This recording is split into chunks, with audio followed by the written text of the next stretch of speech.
दृष्ट्वेदं मानुषं रूपं तव सौम्यं जनार्दन इदानीमस्मि संवृत्तः सचेता प्रकृतिं गतः।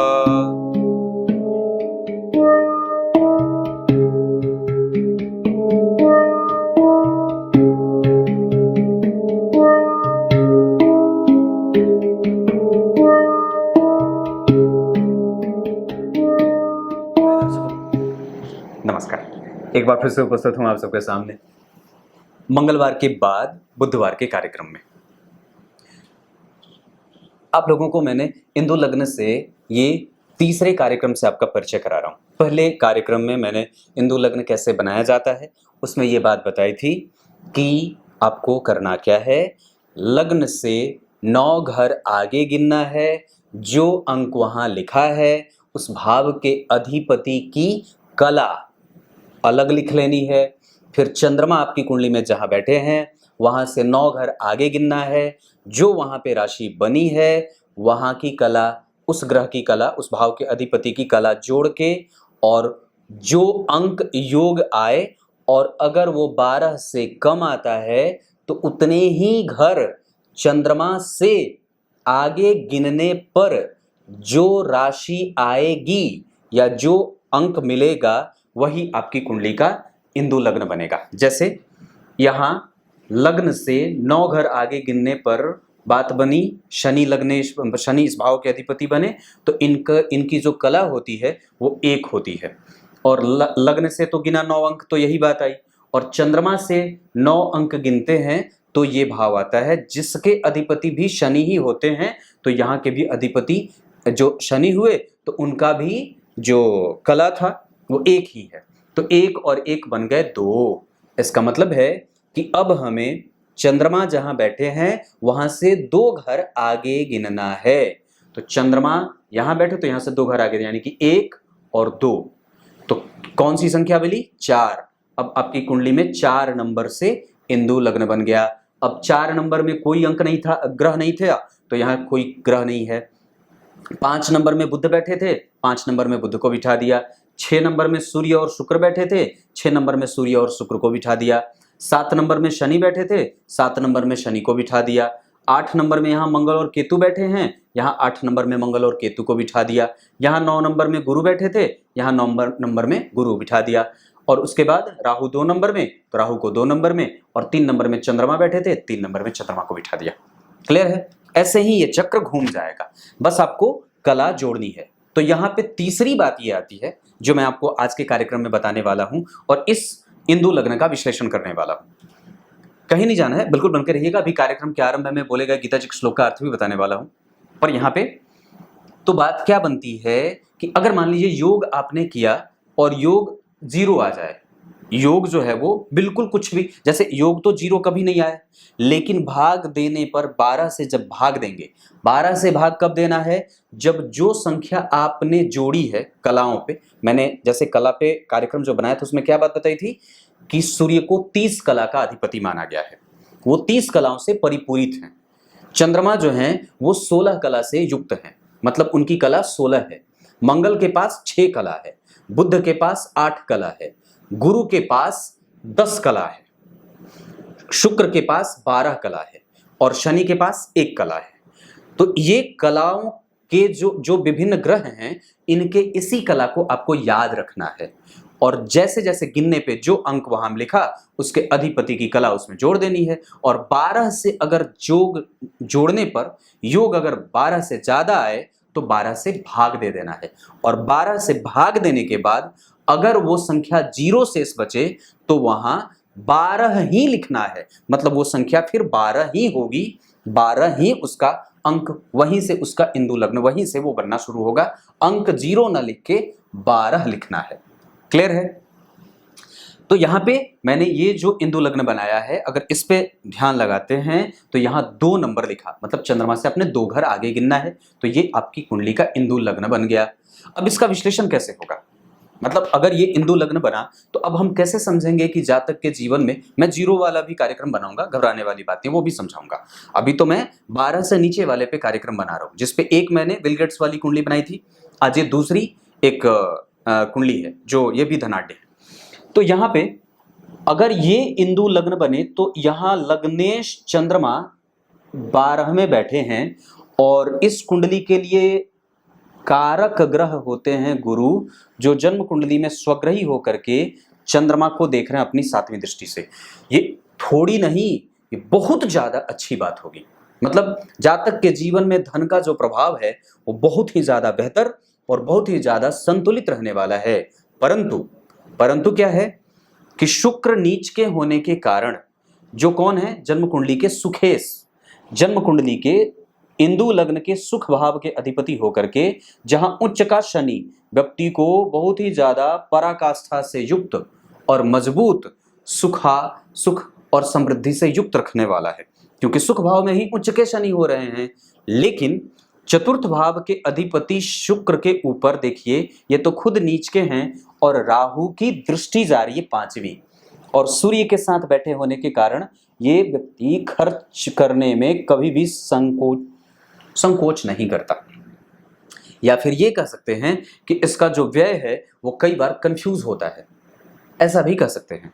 या कई बार इनका जो धन है वो व्ययशील है, वो रुकने वाला थोड़ा कम है, तो व्यक्ति को बचाने पे ज्यादा प्रयास करना चाहिए। दूसरा, यहां मंगल केतु के साथ स्वग्रही, ये और भी अच्छी बात। यहां शनि उच्च के, मतलब इंदु लग्न काफी स्पष्ट और मजबूत बन रहा है। कारण, क्योंकि लग्नेश के ऊपर गुरु की दृष्टि है जो भाग्य भाव के अधिपति है।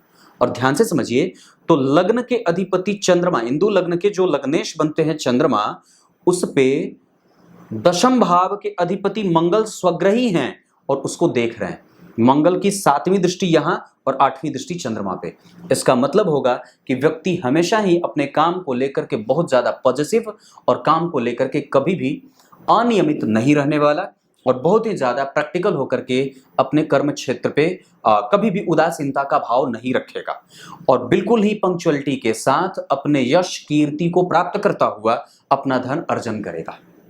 क्योंकि ये जो है वो रिकॉग्निशन का भाव है, यहाँ पे आप रिकॉग्नाइज किए जाते हैं। सोशलाइज जो है वो व्यक्ति सोशलिस्ट होता है, मतलब आप ये कह सकते हैं कि व्यक्ति धन को लेकर के या फिर अपनी पहचान को लेकर के, अपने प्रवृत्ति को लेकर के बहुत ज्यादा जो है वो अधिकार पूर्वक बातें करता है और अधिकार संपन्न है। वो कभी भी छोटी छोटी चीजों में अपना वक्त बर्बाद नहीं करेगा, क्योंकि पंचम भाव यश कीर्ति मान सम्मान और पद का होता है, प्रतिष्ठा का होता है, प्रभाव का होता है। तो ये मंगल के साथ केतु बैठे हैं, राहु नहीं बैठे, इस वजह से मंगल के साथ केतु का प्रभाव यहाँ पे कमजोर नहीं होगा। इसका मतलब है कि अगर इस कुंडली का जो इंदु लग्न बनेगा वो बहुत ज्यादा बेहतर और बहुत ज्यादा स्पष्ट और बहुत ज्यादा सुरक्षित होने के साथ साथ बहुत ज्यादा संपूर्ण बनेगा। कारण, लग्नेश 12वें में तो व्यक्ति विदेश से या दूर देश की यात्राओं से और जुड़ करके, लोगों से जुड़ करके, दूरस्थ स्थापित होकर के धन कमाएगा, और साथ ही साथ बड़ी कंपनी का मालिक या बड़ी कंपनी के मालिक से सीधे संबंधों में रहने वाला होता है। भाग्य भाव और जन्म कुंडली में प्रतियोगिता भाव का संबंध बहुत अच्छा बन रहा है, इस वजह से व्यक्ति साहस के साथ, बल के साथ, पराक्रम के साथ अपना धन अर्जित करता है। गुरु और चंद्रमा का एक दूसरे से केंद्र में होना ये इंदु लग्न के परिपक्व और मजबूत होने का प्रमाण देते हैं। एकादशवें में राहु के उच्च के होने से व्यक्ति के संपूर्ण इच्छा और विलासिता पूर्ण होकर के अपने संपूर्ण इच्छाओं की पूर्ति होते हुए देखी जाएगी। लेकिन राहु की दृष्टि सूर्य और शुक्र पे थोड़े से कंफ्यूजन की स्थिति को भी दिखाएगी, जहां व्यक्ति का धन कई बार खर्च में भी जाते देखा जाएगा, या कई बार व्यक्ति खर्चीले स्वभाव का भी होता है। वस्तुतः वो बहुत ही ज्यादा प्रैक्टिकल भी कई बार हो जाता है, ऐसा भी कह सकता हूं। धन भाव में बुध का बैठना ये बहुत अच्छी बात होगी, क्योंकि 12वें भाव के अधिपति होकर के बैठे हैं, और निश्चित रूप से वो इस कुंडली के पराक्रमेश होते हैं, जो व्यक्ति को प्राइवेट सेक्टर से धन या टेलीकॉम सेक्टर से या किसी भी तरीके से, मतलब ये आप कह सकते हैं इंटरनेट से जुड़ करके व्यक्ति को काम करते हुए वर्ल्ड वाइड व्यक्ति को पहचान दिलाने वाले बनाते हैं। यहाँ तृतीय भाव का अधिपति जब धन भाव में बैठेगा तो व्यक्ति को हमेशा ही काम करवाएगा, और व्यक्ति जब तक जीवित रहता है तब तक उसको काम करना पड़ता है। अपने लिए इकट्ठा करने का भाव व्यक्ति को जागृत रखना होगा, क्योंकि शुक्र नीच के हैं तो कई बार व्यक्ति को अभी पता नहीं चले, पर बाद में जब उस धन की आवश्यकता महसूस होती है तो कोई भी उसके सामने खड़ा नहीं होता है। इस कुंडली का, इस इंदु लग्न का ऐसा फलादेश हो सकता है और यही होगा, क्योंकि शुक्र नीच के हैं तो व्यक्ति को व्ययशील बना देते हैं। राहु की अगर दृष्टि नहीं होती तो ये प्रभाव मैं नहीं कहता। सूर्य के ऊपर राहु का प्रभाव, जो जन्म कुंडली में धनेश हैं, तो धन भाव के अधिपति के ऊपर राहु की 5वीं दृष्टि व्यक्ति को कई बार असंतुलन में भी लेके जाएगी। ये आपकी कुंडली का, ये इंदु लग्न का प्रभाव ऐसा हो सकता है। ये चीजें देखी जाएंगी। तो मैंने अभी 2 कार्यक्रम बनाए हैं इंदु लग्न पे, ये तीसरा है।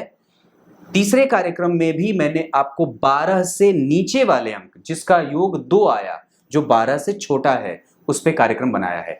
अभी 12 से ज्यादा जिसका अंक आएगा उसका कार्यक्रम बाकी है, बने रहिएगा। अब आइए आपको कार्यक्रम के आरंभ में बोले गए गीता जी के श्लोक का अर्थ बता देता हूं। गीता जी के 11वें अध्याय के 51वें श्लोक में अर्जुन ने भगवान के उस सामान्य स्थिति को देख करके अपने चित्त को बहुत ही स्थिर महसूस किया है और ऐसा उन्होंने कहा है कि हे प्रभु, आपके इस सामान्य स्वभाव को, सामान्य जो है वो स्वरूप को देख करके मैं अपने मन को बड़ा ही स्थिर और बड़ा ही चित्त को शांत और सुरक्षित महसूस कर रहा हूँ। मुझे पहले डर लगता था, आपके उस विकराल स्वरूप को देख करके मैं सच में डर गया था, और मैं ही क्या, सारे लोग डर गए थे।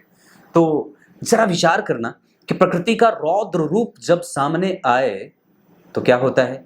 अमरनाथ, केदारनाथ और पता नहीं कौन कौन से नाथ जब उग्र हो जाते हैं, तो नाथों के नाथ जब सबको नाथेंगे तो बड़ी विकट समस्या हो जाएगी। तो हमें कभी भी ऐसे कोई भी कृत्यों में अपने आप को फंसाने की आवश्यकता नहीं है जो ईश्वर को या प्रकृति को अपने रौद्र रूप में आने के लिए विवश करे। कहने का मतलब ये भी हो सकता है। तो जरूर ही इस पे विचार करने की बात है कि आपके द्वारा किया गया कोई भी कृत्य, क्योंकि वहां पे महाभारत के कुरुक्षेत्र के मैदान में वैसी स्थिति क्यों बनी थी कि भगवान को वैसा स्वरूप धारण करना पड़ा था। क्यों? क्योंकि अर्जुन को अपना वास्तविक कर्तव्य पता ही नहीं था। वो अपने कर्मों में और उस माया के जाल में फंसे हुए थे, और बाद में परमात्मा ने उन्हें ये चीज बताने के लिए अपने विराट स्वरूप का प्रदर्शन किया था। सब लोग डर गए थे, कुछ जीभ में लटके, कुछ जीभ पे तैर रहे, कुछ दाढ़ी में उलझे, कुछ जो है वो इधर उधर भटक रहे हैं, और सारी की सारी प्रकृति जो है वो बिल्कुल ही अस्त व्यस्त दिख रही थी। मतलब ऐसी स्थिति कभी प्रकट ही ना हो, हमें वैसा काम करना है। इस वजह से क्या करना है, प्रत्येक दिन मंदिर जाना है, हमेशा ही अपने धर्म को और अपने कर्म को चेक करते रहना है कि मैं धर्म के पथ पे हूँ या फिर नहीं हूँ। कुछ इसी तरीके से आज के कार्यक्रम का समापन करते हैं। तब तक के लिए इजाजत दीजिए, कल एक बार फिर से उपस्थित होंगे आप सबके सामने। तब तक के लिए बहुत बहुत नमस्कार।